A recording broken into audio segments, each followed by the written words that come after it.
ಪೌರತ್ವ ತಿದ್ದುಪಡಿ ಕಾಯ್ದೆ ಬೆಂಬಲಿಸಿ ಬಿಜೆಪಿ ನೇತೃತ್ವದಲ್ಲಿ ಜನವರಿ 27ರಂದು ಮಂಗಳೂರಿನ ಬಂಗರಕೂಳಿನ ಗೋಲ್ಡ್ ಫಿನ್ ಸಿಟಿಯಲ್ಲಿ ಬೃಹತ್ ಸಮಾವೇಶ ನಡೆಯಲಿದೆ. ಇದರಲ್ಲಿ ಪ್ರಧಾನಿ ನರೇಂದ್ರ ಮೋದಿ ಹಾಗೂ ಕೇಂದ್ರ ಗೃಹ ಸಚಿವ ಅಮಿತ್ ಶಾ ಅವರನ್ನು ಅಭಿನಂದಿಸಲಾಗುವುದು. ಈ ಸಮಾವೇಶದಲ್ಲಿ ಕೇಂದ್ರ ರಕ್ಷಣಾ ಸಚಿವ ರಾಜನಾಥ್ ಸಿಂಗ್ ಭಾಗವಹಿಸಲಿದ್ದಾರೆ ಎಂದು ಬಿಜೆಪಿ ಶಾಸಕ ಸಂಜೀವ ಮಠಂದೂರು ಹೇಳಿದರು.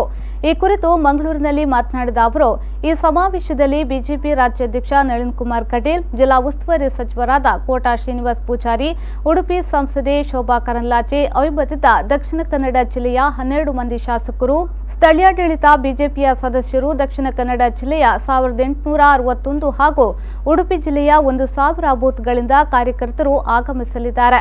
ಸುಮಾರು 2 ಲಕ್ಷದಷ್ಟು ಮಂದಿ ಪಾಲ್ಗೊಳ್ಳಲಿದ್ದಾರೆ ಎಂದು ತಿಳಿಸಿದರು. ಜನವರಿ 27ಕ್ಕೆ ನಮ್ಮ ರಿಪಬ್ಲಿಕ್ ಡೇ ಇದೆ. ಅದರ ಮರು ದಿವಸ, ಪ್ರಜಾಪ್ರಭುತ್ವದ ಮರು ದಿವಸ ನಾವು ಒಂದು ದೊಡ್ಡ ಕಾರ್ಯಕ್ರಮವನ್ನು ಉಡುಪಿ ಮತ್ತು ದಕ್ಷಿಣ ಕನ್ನಡ ಜಿಲ್ಲೆ ಈ 2 ಜಿಲ್ಲೆಗಳನ್ನು ಮನಸ್ಸಲ್ಲಿ ಇಟ್ಟುಕೊಂಡು ಮಂಗಳೂರಿನ ನಮ್ಮ ಕೂನೂರಲ್ಲಿರುವಂಥ ಗೋಲ್ಡ್ ಫಿನ್ ಸಿಟಿ ಮೈದಾನದಲ್ಲಿ ಕಾರ್ಯಕ್ರಮವನ್ನು ಆಯೋಜನೆ ಮಾಡುತ್ತಿದ್ದೇವೆ. ಇದರ ನೇತೃತ್ವವನ್ನು ಭಾರತೀಯ ಜನತಾ ಪಾರ್ಟಿ. ಎಲ್ಲಿಯೂ ಮುಕ್ತ ಅವಕಾಶ ಇದೆ.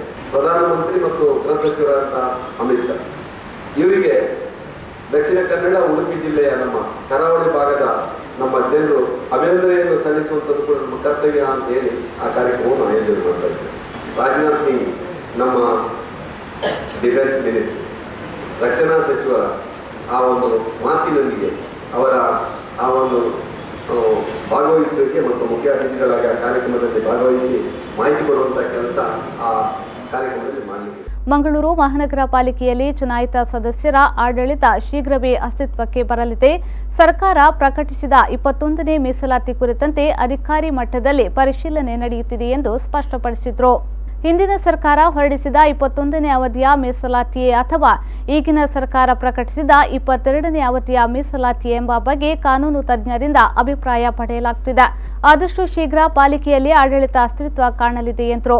ಈಗಿನ ಸರ್ಕಾರ ಅದರ ಬಗ್ಗೆ ಕಾನೂನು ತಜ್ಞರ ಅಭಿಪ್ರಾಯವನ್ನು ತೆಗೆದುಕೊಂಡು ಶೀಘ್ರ ಆ ಒಂದು ಯಾವುದು ನಮ್ಮ ಮಹಾನಗರ ಪಾಲಿಕೆ, ನಗರಸಭೆ, ಪುರಸಭೆ, ಪಟ್ಟಣ ಪಂಚಾಯತ್ ಆಡಳಿತ ತರಲಿಕ್ಕೆ, ಅಧ್ಯಕ್ಷರ ಚುನಾವಣೆ ಮಾಡಲಿಕ್ಕೆ ಈಗಾಗಲೇ ಕಾರ್ಯಪ್ರವೃತ್ತರಾಗಿದೆ. ತಕ್ಷಣ ಶೀಘ್ರವಾಗಿ ಆ ಕಾರ್ಯ ಮುಗಿಲಿಕ್ಕಿದೆ. ಎಲ್ಲ ನಮ್ಮ ಚುನಾಯಿತ ಸದಸ್ಯರಿಗೆ ಅಧಿಕಾರ ಭಾಗ್ಯವನ್ನು ಕೊಡುವ ಕೆಲಸವನ್ನು ಮಾಡಿ. ಸುದ್ದಿಗೋಷ್ಠಿಯಲ್ಲಿ ಶಾಸಕರಾದ ವೇದವ್ಯಾಸ್ ಕಾಮತ್, ಡಾಕ್ಟರ್ ಭರತ್ ಶೆಟ್ಟಿ, ಮುಖಂಡರಾದ ಮನುಪ ಭಂಡಾರಿ, ನಿಯೋಜಿತ ಅಧ್ಯಕ್ಷ ಸುದರ್ಶನ್ ಮೂಡುಬಿದ್ರೆ, ಸುಧೀರ್ ಶೆಟ್ಟಿ ಕಣ್ಣೂರು ಹಾಜರಿದ್ದರು.